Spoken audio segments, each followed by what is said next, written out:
Good evening. Breaking news tonight. Hurricane Sandy has just made landfall near Atlantic City. Let's take a look with our reporter on the scene, Seth Pang. Seth? Thanks, Steven. I'm here in Atlantic City. Just a few minutes away from New York City. As you can see behind me, Hurricane Sandy has just made landfall.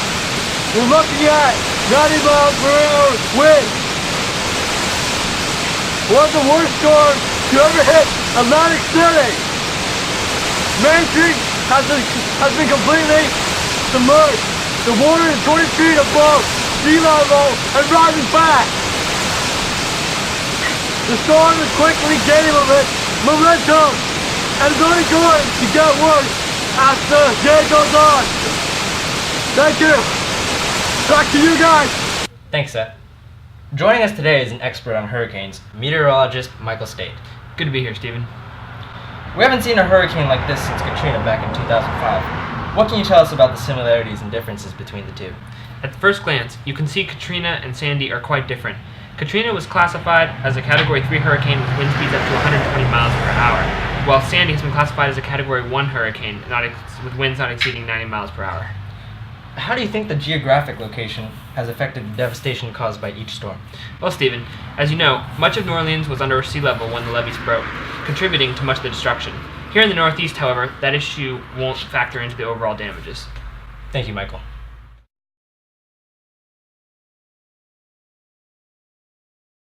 Good afternoon and welcome back. Joining us now to discuss the Hurricane Sandy relief effort is political analyst Freddie Roosevelt. Mr. Roosevelt, we'd like to show you this footage we got from Chopper One a few weeks ago. Let's take a look. As you can see below, Sandy has really left a trail of devastation along the coast. You can see the streets are just covered in sand. The storm surge has pushed the beach a few blocks inland. The waters have receded somewhat since last night, but most of the coast is without power or basic utilities. Mr. Roosevelt, looking at the level of devastation we've just seen, how has FEMA's response differed from that of Hurricane Katrina? Well, Stephen, FEMA had increased its stockpiles of food and medical supplies prior to the arrival of Hurricane Sandy. In addition, they have decided to accept outside help from organizations such as the Red Cross while maintaining safety and organization. And another observation that has been brought to our table is the seemingly slow effort that President Obama has made to obtain federal funding for the relief effort. What can you tell us about that? Well, when you look back on Hurricane Katrina, President Bush at the time had only taken 4 days to get money from Congress. Yet, to this day, much of the press criticism for the poor relief effort after Katrina was pointed at him. On the other hand, President Obama has taken over a month before even asking Congress for money, and they still have yet to approve it. But where was the press criticism? Exactly. I think that the lack of press criticism had an incredible amount to do with the fact that it was only a few days before the election. Instead of going to Congress and getting the money that the people needed, he put more emphasis on his re-election by going around visiting and talking to the people that needed moral and heartfelt support. The day after Sandy had hit, President Obama flew straight in and made a visit to the thousands that had been affected. Bush, on the other hand, had taken 4 days to visit.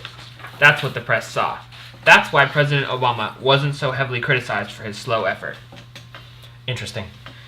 Well, that's all we have for today, ladies and gentlemen. Tune in next week for our coverage of the annual Theodore Roosevelt Parade, featuring a live performance from the hot new country artist, Nate Hefner. Thank you. Good night.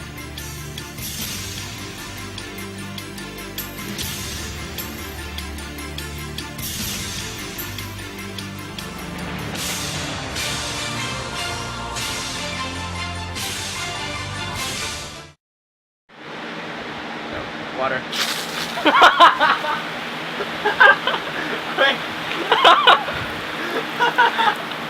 It's a hurricane! Oh,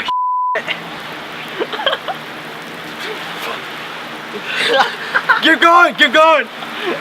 Thanks, Steven! I'm here at Atlantic City, just a few minutes away from New York! Ah! Okay. Oh, great!